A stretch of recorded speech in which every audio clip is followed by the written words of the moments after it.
تمام، نشغل كده الفيديو اهو اللي في البداية ده، اللي هو ازاي كده، اللي هو في صورة محطوطة عادي وفي موبايل محطوط، ومرة واحدة كده حصل زي هولوجرام كده طلع، والفيس بتاع البيشنت ظهر.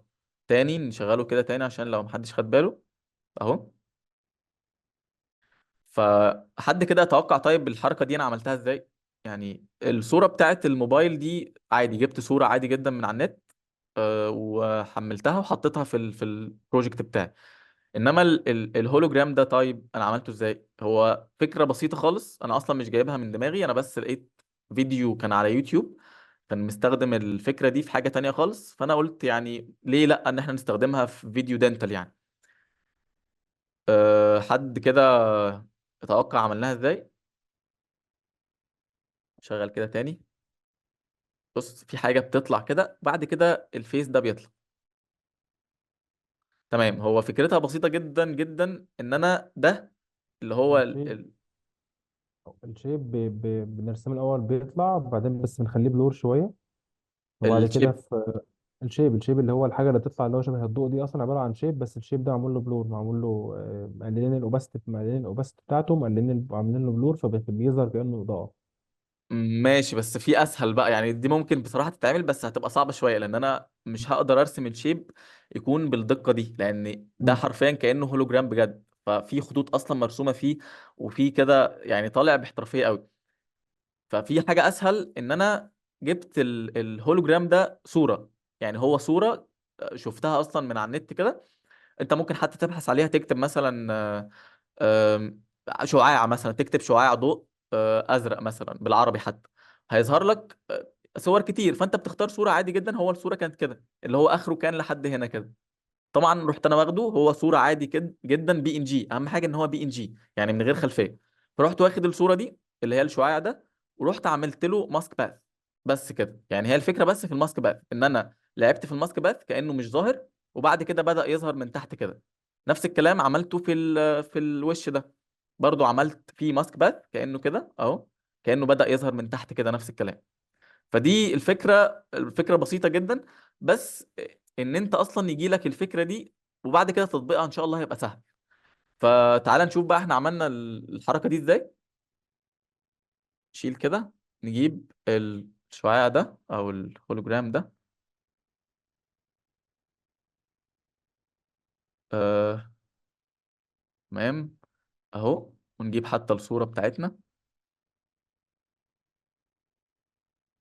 اهو، الشعاع اهو احنا نازل. شايفين الفيديو مش البرنامج. اه سوري، انا نسيت اعمل شير سكرين. تمام. تمام، انا بس جبت الشعاع اهو، انا ما عملتش اي حاجه غير بس ان انا حطيت، نزلت الشعاع، هو صوره بي ان جي، يعني هو حرفيا صوره، مش حتى شيب ولا حاجه، لا هو صوره. وجبت الصوره اللي هي بتاعه الموبايل دي نفس الكلام. طبعا انا ممكن بقى اغير مكانها براحتي، اصغر السكيل براحتي، مثلا لو خليتها كده مفيش اي مشكله. واروح جاي مظبط بقى الشعاع ده على قد الدايره الموجوده دي. فمثلا ساعتها مثلا هيفتح السكيل. بس طبعا التركيه اللي هنا ان انا ممكن اخليها مش يونيفورم، يعني اشيل اللينك دي كده عشان تكبر مثلا من تحت وتفضل زي، او يعني مثلا هكبر من فوق كده، وبعد كده نكبر من تحت شويه، بحيث ان يبقى طالع كده، بس مش هتفرق والله. يعني نفترض، لا كده اهي، ونطلعه كده ماشي، نفترض ان هي كده مظبوطه. تمام. بعد كده انا عايز اعمل ايه؟ انا لازم ان انا اربط الشعاع ده بالصوره دي، بالصوره اللي تحتها، لان انا بعد كده مثلا لو حبيت احرك الصوره كلها، فالشعاع يفضل ماسك في البوزيشن بتاعه ده. يعني انا ما ينفعش الشعاع يتحرك، لان انا لو الشعاع بتاعي اتحرك في اي مكان مش هيبقى شكله حلو، لان انا عاوزه يطلع من هنا. فاروح جاي رابط الشعاع ده بالصوره اهو. طيب في الفيديو كان في حاجة قبل ما الشعاع ده يطلع، لون أزرق كده لون في الأول قبل ما الشعاع ده يطلع. فاللون الأزرق ده احنا عملناه ازاي؟ عادي جدا رسمنا شيب، مش عارف انتوا أصلا هي تفصيلة صغيرة قوي ممكن محدش ياخد باله منها، بس يعني عشان برضو تبقى قلتها. عادي جدا هجيب شيب وأعمل له فيل، وهخلي الفيل بتاعه مثلا زي اللون ده. هجيب اللي هي القطارة دي كده، الاي دروبر دي، واختار اللون ده. تمام، وهرسم شيب. طبعا انا المرة دي هرسم اليبس، بس مش هرسمها مش هرسم دايره، انا عاوز ارسم شيب من غير ما يكونش منتظم، لان انا مش عاوز دايره. فهمسكها كده، اكبرها مثلا شويه من هنا كده. طبعا هي معمول لها ستروك، فانا هشيل الستروك دلوقتي. البوردرز اللي معمول ده انا هشيله عشان مش محتاجه في حاجه اهو. هلغي الستروك. وممكن اقلل الاوباستي بتاعته شويه، يعني اخلي الاوباستي مثلا 40 مثلا، عشان برضو تكون اهو كده. تمام. انا بس مؤقتا هشيل الشعاع ده عشان نشوف احنا هنعمل الحركه دي في الاول ايه. انا دلوقتي عاوز الشيب يكون مختفي وبعد كده يظهر، فهخلي الاوباستي من 0 ل 40 بس كده. يعني هعمل هنا كي فريم 40، وهرجع لورا شويه واخليها صفر اهي، بحيث ان هو نور نور خفيف كده اهو. ممكن نقربه بس شويه عشان يبقى اسرع. نور نور خفيف، وبعد كده الشعاع يبدأ يظهر. تمام. نجيب بقى الشعاع، احنا قلنا هنعمل ماسك باث. فنحدد كده بنعمل ماسك ازاي. بنمسك كده اللاير اللي احنا هنعمل عليها الماسك، ونجيب الريكتانجل. نهولد كده عشان نجيب الريكتانجل، ونعمل شعاع، نعمل قصدي ماسك على الشعاع بالكامل كده اهو. خلاص انا كده عرفت انا هعمل ايه. اروح جاي على السلكشن بس كده، هاجي على الماسك باث. هفتح كده الماسك بتاعي. الكلام ده احنا قلناه كتير قبل كده، بس عشان نعمل ريفرشمنت كده. فانا مثلا عاوز الشعاع يبدا يظهر من اول ما الشيب اللي احنا رسمناه ده نور. يعني مثلا اول ما الشيب نور كده اهو، الشعاع يبقى ايه؟ يبدا يظهر. طيب يبقى هنا الكي فريم او الصوره تكون تحت، يبقى مش ظاهر، يعني هنا ما يكونش ظاهر.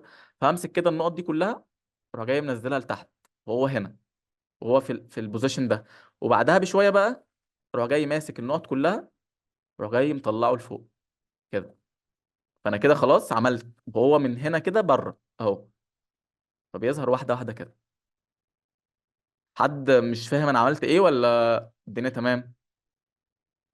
هو الموضوع سهل خالص، بس محتاج بس ان انت تبقى مركز انت بتعمل ايه. يعني هو ماسك بس عادي جدا زي اللي قلناه كتير قبل كده. تمام. نجيب بقى الصوره بتاعه الفيس، اي صوره مثلا دي مثلا، ونجيبها كده اللي هي دي.